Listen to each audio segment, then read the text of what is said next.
What is coming will not announce itself with fire and thunder. It will not arrive first as a missile launched from the desert. It will not begin with a tanker burning in the Strait of Hormuz or a naval commander declaring that the Gulf has entered its most dangerous hour. It will not appear on television as a single dramatic moment where the old world order suddenly collapses in front of everyone. It will arrive more quietly than that. It will arrive through payment systems, through oil contracts, through settlement currencies, through ships that still move but no longer obey the same financial architecture, through countries that do not publicly declare rebellion against the dollar, but slowly, carefully, and systematically begin reducing the number of times they must touch it. And when historians look back on this moment, they may not say that Iran defeated America. They may say something far more unsettling. They may say that America pressured Iran and China quietly hit the dollar. Pay close attention to what follows, because the real story in this crisis is not the one being shouted across cable news. The real story is not whether Iran fires another missile, or whether Washington sends another warning, or whether oil jumps for 3 days before markets calm again. Those are the visible events.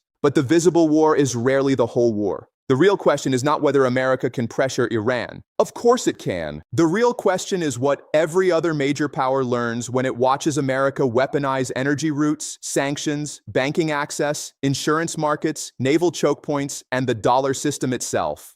Because China is watching. Russia is watching. India is watching. Saudi Arabia is watching. The Gulf states are watching. BRICS is watching. And the lesson they are learning may be far more dangerous to Washington than anything Iran could fire across the Gulf. This is not theater. This is mathematics. A modern empire does not run on flags. It does not run on speeches. It does not run on moral declarations about rules, order, and stability. A modern empire runs on systems. It runs on reserve currency status. It runs on banking channels. It runs on energy pricing. It runs on maritime insurance. It runs on trade settlement. It runs on debt markets. It runs on the ability to decide which country can buy, sell, ship, borrow, insure, and settle. And for more than half a century, the United States possessed something no empire in history had ever possessed at the same scale. It possessed the sword and the ledger, the navy and the currency, the aircraft carrier and the clearing system, the military base and the reserve asset. This is why the dollar was never just money. The dollar was geography. The dollar was logistics. The dollar was permission. The dollar was the invisible checkpoint through which much of the world economy had to pass. And now, in the middle of the Iran crisis, China may be studying how to make that checkpoint less unavoidable. That is the real story. Not Iran alone, not Hormuz alone, not oil prices alone. The real story is whether the pressure campaign against Iran is teaching the rest of the world how urgently it needs an exit from the dollar's monopoly over crisis. For decades, Washington understood something that most commentators still do not fully grasp. You do not need to conquer a country if you can control the systems that country depends on. You do not need to occupy every port if you can control the insurance markets that make shipping possible. You do not need to blockade every tanker if you can make banks afraid to finance the cargo. You do not need to shut down every refinery if you can make energy trade politically radioactive. This is the genius of financial empire. It does not always look like empire. It looks like compliance. It looks like risk management. It looks like sanctions. It looks like banking rules. It looks like international law. It looks like a company quietly refusing to handle a payment because somewhere in Washington, a name appeared on a list. And Iran has lived inside that machine for years. But here is the danger for America. Every time Washington uses the machine, it also teaches the world how the machine works. Every sanction is a lesson. Every frozen asset is a warning. Every blocked transaction is a map. Every oil dispute is a demonstration. And every crisis in the Strait of Hormuz tells China one thing very clearly. If this can be done to Iran today, it can be done to China tomorrow. That is why Beijing's response to the Iran crisis is not only diplomatic. It is not only rhetorical. It is not only about whether China supports Tehran in public statements. China's real response is structural. It is asking a colder question. How do you build a world where the dollar remains powerful but no longer unavoidable? Because once the dollar becomes less unavoidable, American pressure changes shape. It does not disappear. It does not become irrelevant, but it becomes less absolute. And that is how empires begin to lose the power they once assumed was permanent. Not in one explosion, not in one election, not in one war, but through the slow, patient construction of alternatives. Now understand the mainstream mistake. The mainstream asks, will Iran survive American pressure? That is the wrong question. The deeper question is, will the dollar system survive the world's reaction to American pressure? That is the question almost no one in Washington wants to ask plainly. Because the answer is not comfortable. Iran may be the target, but China is the student. And the lesson is not about missiles. It is about dependence. The United States looks at Iran and sees a regional adversary. China looks at Iran and sees a rehearsal. A rehearsal for financial pressure. A rehearsal for energy disruption. A rehearsal for sanctions. A rehearsal for shipping risk. A rehearsal for what could happen in a future Taiwan crisis, a South China Sea crisis, a technology crisis, or a direct economic confrontation between Washington and Beijing. This is where the story becomes larger than the Middle East. Because China does not need to defeat the dollar in order to weaken America. China only needs to reduce the number of moments in which China must ask the dollar for permission. That is the hidden battlefield, not the sky over Iran, not the water near Hormuz, not the speeches in Washington. The hidden battlefield is settlement. Who pays whom? In what currency? Through which bank? Under whose rules? With whose insurance? And under whose threat? The visible war is missiles. The invisible war is payment. The visible crisis is Iran. The invisible target is the dollar. And this is why the Iran crisis matters far beyond Iran. When oil routes become political weapons, countries search for alternative routes. When the dollar becomes a sanction weapon, countries search for alternative currencies. When banking access becomes conditional, countries search for alternative payment systems. When maritime insurance becomes pressure, countries search for alternative insurers. When the old order becomes too dangerous to trust, the new order does not need to be perfect.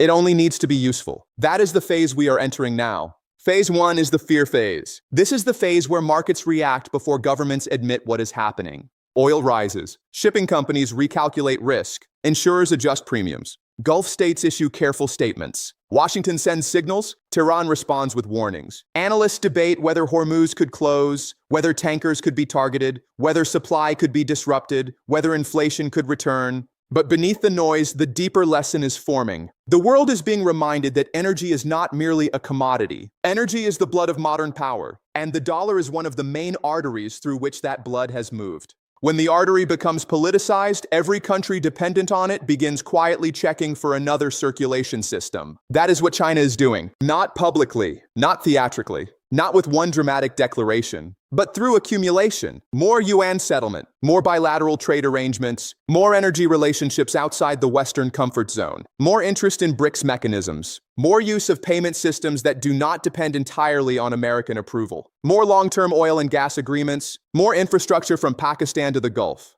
more quiet conversations with countries that do not want to choose between Washington and Beijing, but very much want protection from being financially strangled by either. This is how the dollar gets hit, not by collapse, by erosion. And erosion is more dangerous because it does not trigger panic immediately. It looks manageable. It looks slow. It looks technical. It looks like something only economists need to discuss. Until one day the old system discovers that what was once compulsory has become optional. And optional is the beginning of decline. Phase 2 is the credibility phase. This is where America's power begins to face a contradiction. Washington tells the world that the dollar system is neutral, stable, rules-based, and essential to global order. But every time the dollar system is used as a weapon, that claim becomes harder to believe. Countries may still use the dollar because it is convenient. They may still hold dollar reserves because markets are deep. They may still settle in dollars because alternatives remain incomplete.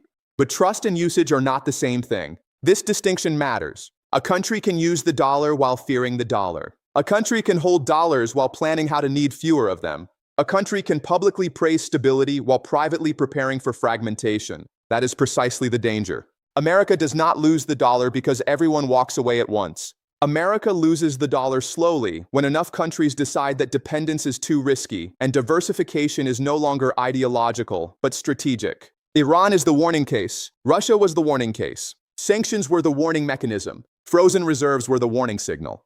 Hormuz is the warning geography, and China is the country powerful enough to turn those warnings into a plan. This is why Beijing's behavior matters more than Beijing's statements. Statements are easy, systems are difficult, and China is not trying to win a press conference. It is trying to build a system that can survive pressure. That means energy security, currency flexibility, payment redundancy, port access, supply routes, commodity agreements, technology independence, and political relationships with countries that sit near the world's most important choke points. This is not anti-dollar rhetoric. This is post-dollar preparation. There is a difference. Anti-dollar rhetoric is loud. Post-dollar preparation is quiet. Anti-dollar rhetoric produces headlines. Post-dollar preparation produces infrastructure. Anti-dollar rhetoric can be dismissed. Post-dollar preparation changes the map. And that is why the silence matters. The silence is the signal. Phase 3 is the trap phase. This is the phase America may not recognize until it is already inside it. The United States believes pressure forces rivals to make concessions. Often that is true. Pressure can hurt. Pressure can isolate. Pressure can slow economies. Pressure can create internal political costs. Pressure can make governments defensive. But pressure also creates adaptation.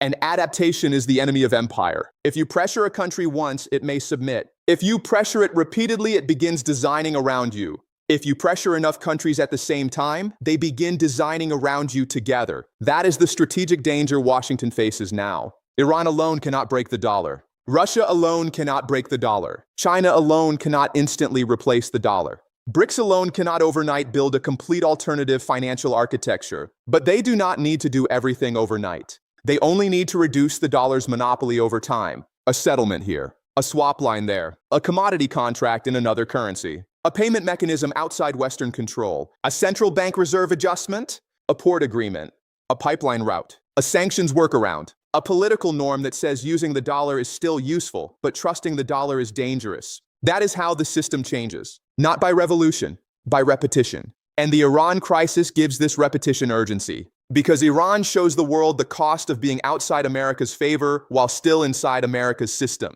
China sees this. And China's answer is not to shout. China's answer is to build. Now look at the strategic irony. America pressures Iran to defend the old order. But that pressure may convince China that the old order is too dangerous to rely on. America uses the dollar to discipline adversaries, but that usage may accelerate the search for non-dollar alternatives. America uses Hormuz to frame the crisis around energy security. But that crisis may push Asian powers to build routes, contracts, and payment systems that make Hormuz less decisive over time.